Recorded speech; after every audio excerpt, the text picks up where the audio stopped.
Ready.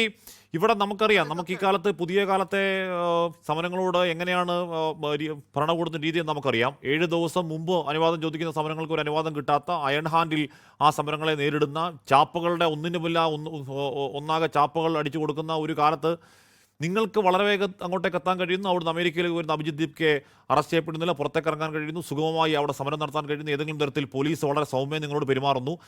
അത് നിങ്ങളും ഈ പറയുന്ന BJPയും തമ്മിലുള്ളൊരു അഡ്ജസ്റ്റ്മെൻ്റ് ആണ്. നിങ്ങൾ ഈ ഭരണവിരുദ്ധ വികാരത്തിൻ്റെ വോട്ട് സ്പ്ലിറ്റ് ചെയ്യാൻ നിൽക്കുന്ന ഒരു ഏജന്റുമാരാണ് എന്ന് സംശയിക്കുന്ന ചില കോൺസ്പിറസി തിയറിയും ഉണ്ട്. ഫ്രെഡി, കോൺസ്പിറസി തിയറികൾ ആർക്ക് വേണമെങ്കിലും എന്ത് വേണമെങ്കിലും ഓരോ നിമിഷവും ഉണ്ടാക്കി വിടാം.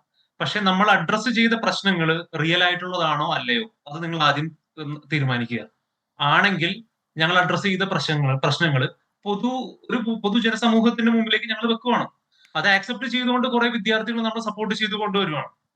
പിന്നെ ഈ ഡിസ്കഷനൊക്കെ നടക്കുന്ന അതേ സാഹചര്യത്തിലാണ് ഒരു രാജ്യത്തെ പ്രധാനമന്ത്രിയും മറ്റൊരു രാജ്യത്തെ പ്രധാനമന്ത്രിയും കൂടി ഒരു ചോക്ലേറ്റും പിടിച്ച് അത് എല്ലാ ഈ പ്രധാനപ്പെട്ട ഗോതി മീഡിയ എല്ലാം ആഘോഷിച്ചു. അപ്പൊ ഇത്രയും വലിയ വിഷയം നടക്കുമ്പോൾ ഇതിന്റെ ഇടയിൽ കൂടി ഇതേപോലെയുള്ള വിഷയങ്ങളൊക്കെ ചർച്ച ചെയ്യാൻ സമയം കണ്ടെത്തുന്ന അതേ മീഡിയ ഇത് സമയം കണ്ടെത്തിയില്ലെങ്കിൽ ഞങ്ങൾക്ക് അതിനോട് പ്രത്യേകിച്ച് പ്രശ്നങ്ങളും വൈരാഗ്യമൊന്നുമില്ല. പക്ഷെ വളരെ സന്തോഷം. എന്തായാലും അത്രയും തരം താണ കാര്യങ്ങൾ മീഡിയയിൽ വരാൻ പറ്റിയില്ലല്ലോ, അല്ലെങ്കിൽ അത്രയും തരം താഴ്ച നമ്മൾ കണ്ടില്ലല്ലോ. അപ്പോ അവരവരുടെ നിലവാരം കാണിച്ചു. സോഷ്യൽ മീഡിയയിൽ കൂടി യുവാക്കൾ അവരുടെ നിലവാരം കാണിച്ചു.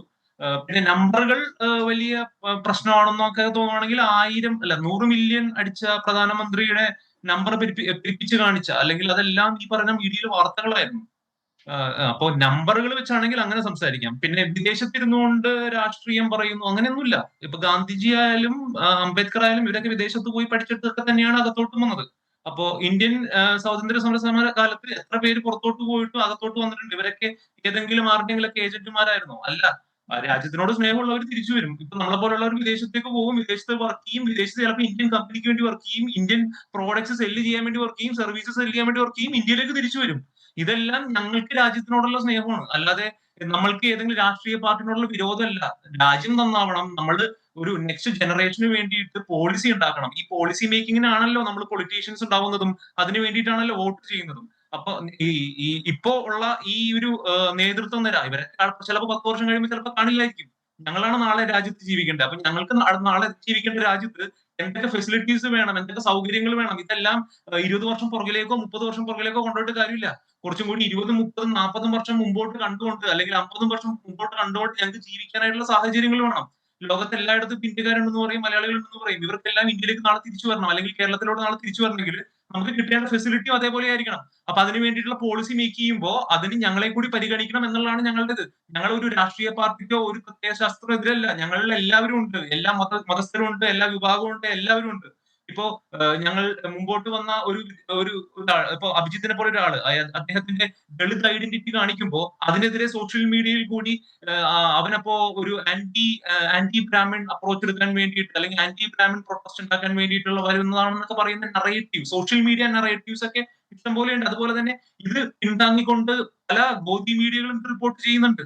അപ്പോ ആരുടെയെങ്കിലും ഒരു കാസ്റ്റ് ബേസ്ഡോ അല്ലെങ്കിൽ റിലീജിയൻ ബേസോ ആയിട്ടുള്ള സംഭവങ്ങളൊന്നും അല്ല.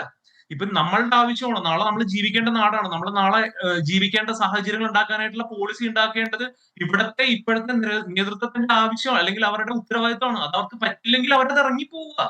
ഇപ്പൊ അവരുടെ മക്കളെ വിദേശത്ത് വിട്ട് പഠിപ്പിക്കുന്നത് അത് അവർക്ക് ഇവിടെയുള്ള സംവിധാനത്തോടുള്ള ചിലപ്പോ താല്പര്യക്കുറവുകൊണ്ടാണോ, അല്ലെങ്കിൽ അത്രയും എക്സ്പോഷർ കിട്ടുന്നതുകൊണ്ടല്ലേ? ആ എക്സ്പോഷർ കിട്ടിയിട്ട് തിരിച്ച് നാട്ടിലേക്ക് വരുവാണെങ്കിൽ അവർക്കും നാളെ ജീവിക്കാനായിട്ടുള്ള ഒരു സാഹചര്യം ഉണ്ടെങ്കിൽ അതേപോലത്തെ ഒരു ഒരു ഒരു ഒരു ഒരു പ്ലാറ്റ്ഫോം നമുക്ക് നമ്മുടെ നാട്ടിൽ വേണം. അതേപോലെ നമ്മളുടെ യുവാക്കൾ എന്താണ് ആഗ്രഹിക്കുന്നത്, എന്താണ് വേണ്ടത്?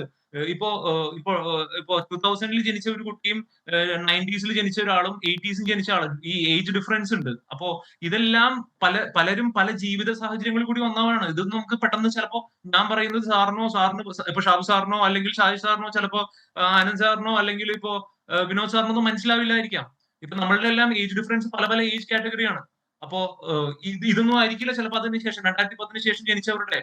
അപ്പൊ ഓരോ കാലഘട്ടങ്ങൾ മാറുന്നതനുസരിച്ച് ഏതെങ്കിലും പ്രത്യേക കോർപ്പറേറ്റ് ഹൗസസിന് വേണ്ടിയിട്ട് അവരെ വളർത്താൻ വേണ്ടിയിട്ടല്ലാതെ ഒരു അൺഎംപ്ലോയ്മെന്റ് ഇവിടെ ആരും സംസാരിക്കുന്നില്ല. Yeah. ഇപ്പോ ഗിഗ് വർക്കേഴ്സ് എത്ര പേര് എത്ര ഗ്രാജുവേറ്റ്സും എഞ്ചിനീയറിംഗ് ഗ്രാജുവേറ്റ്സും ആണ് ഗിഗ് എംപ്ലോയീസ് ആയിട്ട് വർക്ക് ചെയ്യുന്നത്.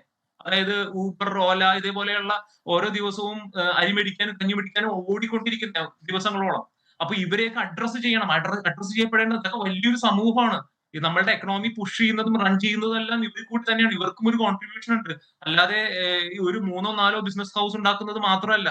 അപ്പോ വളരേണ്ടത് ടെക്നോളജിക്കൽ പരമായിട്ടും ഇന്നോവേഷൻ പരമായിട്ടും നമ്മളുടെ രാജ്യം ഇനിയും കുറെ കൂടി മുന്നോട്ട് പോകാനുണ്ട്. അതേപോലെ ഇതേപോലെ പ്രൊട്ടസ്റ്റ് ചെയ്തുകൊണ്ട് ആരെങ്കിലും വന്നു കഴിഞ്ഞാൽ അവനെ ദേശദ്രോഹി എന്ന് പറയുന്നതിനേക്കാൾ കൂടുതൽ അവൻ എന്ത് പറയുന്നു അതിന്റെ മെറിറ്റ് എടുക്കുക, അതിനെപ്പറ്റി പഠിക്കുക.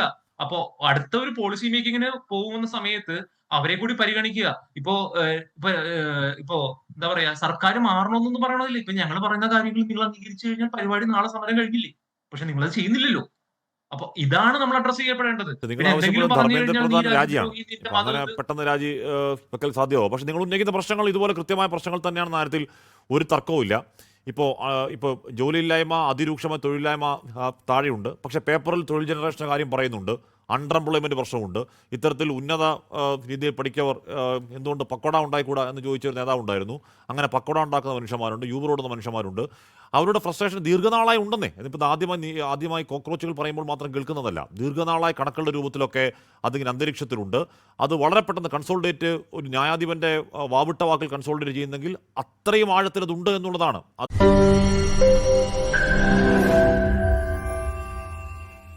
ലോകത്തെവിടെയായാലും ഏത് സമയത്തും 24 വാർത്തകളും ഓഗ്മെന്റഡ് റിയാലിറ്റി പാക്കേജുകളും എക്സ്പ്ലെയിനറുകളും വിശദമായി കാണാൻ ഞങ്ങളുടെ യൂട്യൂബ് ചാനൽ നിങ്ങൾക്ക് സബ്സ്ക്രൈബ് ചെയ്യാം.